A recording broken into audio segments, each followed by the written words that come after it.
Hello, hello, hello. We're gonna go ahead and get into what's next on Weekly Shonen Jump, and that is World Trigger. And this was a very informative chapter.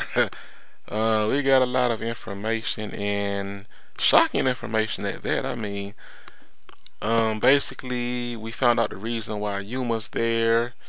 Um, it wasn't to the reason why he wanted to see the dad was because of you know he wanted to do something very important, but and also we find out there's something going on with Yuma as well. And so basically, Replica was talking to Asamu, Asamu, and Yuma is talking to Jen. And we get back and we see him younger, while he was battling on the other side in one of the neighbor countries. So let's just go ahead and kind of get into this, shall we? Okay, and Asuma was asking like the reason why Yuma came here. You mean it wasn't to see his dads? And we go back 4 years ago to where Yuma and his father, Yugo, were fighting in the neighbor wars. Okay, and what we see, we have a scene here of battle, and it's some very interesting. I see some of the beasts that are familiar. There are some. I guess these are people with triggers, and they're all clad in black. Or they're called the Let me see. And okay, and this is chapter 20, and it's titled Yuma Kuga Part 1. And we see Yuma is in battle, and you see he's about to get attacked by two people with their triggers, obviously. And we see his dad comes in and he beats both of them. And he's like, "Hey, Ricky, keep it together." And he's like, "I didn't need to be rescued, Dad." And they also captured the triggers from the user. So we see three people there, and they took their triggers from them. And so, they're basically, it's like, so they capture them so they can be used for a prisoner exchange, and they can get their people back, and the other people can get their people back. So, you get captured in the war, and if both sides have, POWs, you can just exchange them. So, and he, and Yuma's like, "I caught one of them." Oh man, that face he made is so funny. And Replica goes on to explain that Yugo was old friends with that particular country's defensive commander. Out of appreciation for things the commander had done in the past, Yugo and Yuma were helping out. And what we see here, we switch over to Yuma. He's talking to Jen, and Yuma's like, "My dad had drilled the basics into me fairly well, so I was pretty useful in battle. I was doing well for a rookie." Things went well into that day, and we switched back to Yuma, to Replica talking to Asamo, and they were like, "Yugo died," and how he died, we get explanation coming up. And so that day, Yuma, they told him to say, "Keep out of the fight for a while, stay inside the fort." And he's like, "Why?" And they're like, "Someone was killed today at the South Gate, one of our best trigger users too. It seems to be the work of a foreign mercenary," a witness claimed. "It was probably a black trigger." And okay. And so they're like, "Are you going to be able to maintain defenses without me?" This is his dad talking, Yugo. And he's like, "What? It'll be a piece of cake." And his dad is telling him, "Don't go outside the gate. Be good and behave, you hear?" And he makes it, man, he makes his face. I mean, if you're looking at the chapter, you see, the facial expressions he makes. You understand what I'm saying. And we see him in Replica. So we see Yuma and Replica there, and they're looking at the battle. It's like they're being pushed back. The other side has too many trigger users. And he's like, they need me. So he goes on and he activates his trigger, and we see that he has like two weapons in his hands. And then Replica's like, Yugo told you not to go out. He's like, but they'll get creamed at this rate. I'll swing behind the enemy and break their formation. And he has a smile on his face. You can tell he got a little cocky. And this right here is very interesting. We see some some kind of it's like I'm assuming a person. It's like in the shape of a person, but I guess that's the shape of their trigger. Maybe this is that black trigger. Yeah, that's the best way I can describe it, because it's like in the shape of a person, but with, you look at the feet, it's like two. I mean, man, how to describe this? It's like it's not like it's humanoid-ish in a way, but the feet are not human. They're kind of like I guess you can say reptilian feet in a way, and it's like the hands are humanoid, but it's I'm assuming that's that black trigger that they were talking about. And what we see here is that we pick up the conversation with Replica talking to Awesome One. He's like, Yuma's life ended there. And because while he was going, that person is to his right side, and he turns around to his right. And right, we see that on the next page is that yeah, his body was extremely messed up. And Replica goes on to say, or it should have ended that day. Um, his right arm is gone, above the almost his entire arm. His elbow is gone. So like a little bit before the bicep, so from the bicep on down, his arm is gone. Below his on his left leg, his knee is gone, and his left man, his face, that's just nasty. And that it's just gone. So he only has one eye right now, and there's it man. This you really have to see this panel to explain, but it's pretty nasty. And we see that his father comes back. Yugo comes back, and he's like, "Jeez, they got you, huh?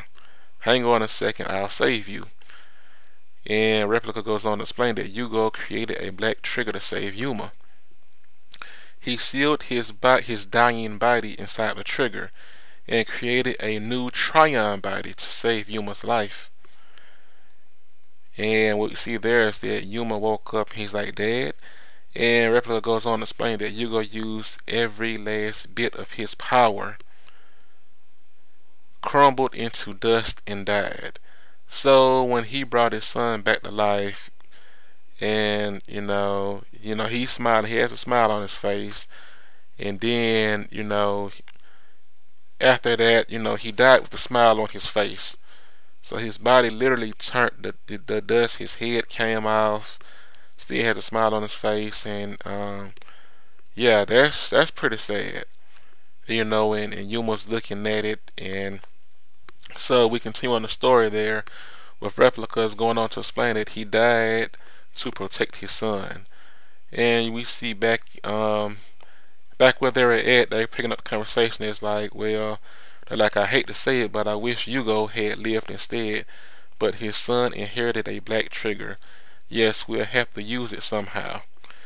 Yugo's death is very tragic, but we must keep fighting. If we stop now, everything he worked for will come to naught. Avenge Yugo's death with us is what Yugo would have wanted. And so these are the other people, this country that they're helping out, and obviously they're talking to Yuma, trying to get him to, continue on the fight. But what Replica goes on to explain is that they had no way of knowing that along with the black trigger, Yuma inherited Yugo's side effect, the ability to detect lies. And so, yeah, Yuma can detect lies. That's his side effect. And we see one of the other younger children there, and it was like, Yuma, you're not going to fight anymore. And you see and the other, this was a younger one. It's like this kid looks to be like 3 or 4 years old, and we see like maybe like his big sister, and she's like, of course not, his dad died. And we see there's one of the older people there in the the forces there. They're like, don't force yourself. You helped us enough already. You're under no obligation to fight. And Yuma's like, no, my dad and I started this together. I'll see it through to the end. Yuma fought for the next 3 years. Those 3 years gave him experience and skill. Faced with stubborn resistance, the enemy eventually abandoned the invasion and the war ended with reconciliation. His allies won. But Yuma didn't feel any accomplishment. There's nothing for me to do now. And Replica suggested, why not go to Yugo's homeland? He said an organization called Border is communicating with many neighbor countries. And so that's something else we also, that's another discovery we have right here. And Replica goes on to state that you might get your old body back by going there and seeing Yugo's old friend. And he's like, I'll think about it. And Yuma's travels eventually brought him to this world.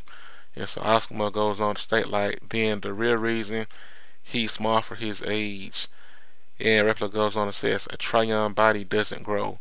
Yuma's body hasn't changed since he was 11. If he doesn't grow, is he immortal? That's what Asuma is asking. And Replica's like, no. Even with all of Yugo's power, that would be impossible. Yuma's real body sealed inside the ring is still slowly dying. When his body dies, the Tryon body will cease to exist. And so we see there his real body inside of that ring is still in the state it was. And that's the another huge development that we learn. And it goes on Asuma's like, I see. So he came to Border to do something about it. And Replica's like, that was my intent, but not Yuma's. And what we see here is that Yuma was hoping to resurrect his father from the black trigger he poured everything into. But when he heard that his friend Sochi Magami's, that he had died, he realized it was not possible even at Border. And Replica goes on to state that Yuma no longer has a reason to live. And so we switch the conversation. So it goes back to Yuma talking to Jin. And he's like, and Jin is like, so what will you do now? And Yuma's like, well, it seems hard to live as a neighbor over here. It's Dad's homeland, but no place for me. I'm going to go back to my world. And Replica's asking Asumu, he's like, please, Asumu, give Yuma a purpose. That's what he needs right now. So this was a very, this was an excellent chapter. Lots of information, and it's very sad that the fact that Yuma was going out, obviously trying to help, because they were being the people, that his allies, they were being overwhelmed because it was just too many numbers, and he was going to help them out. And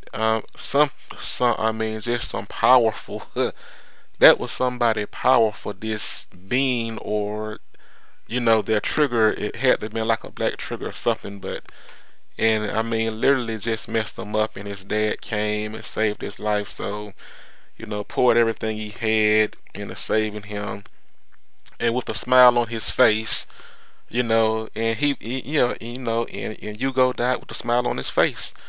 So like I said, that's very, very sad. And and when Yuma came to, he's like, Dad, and that was it.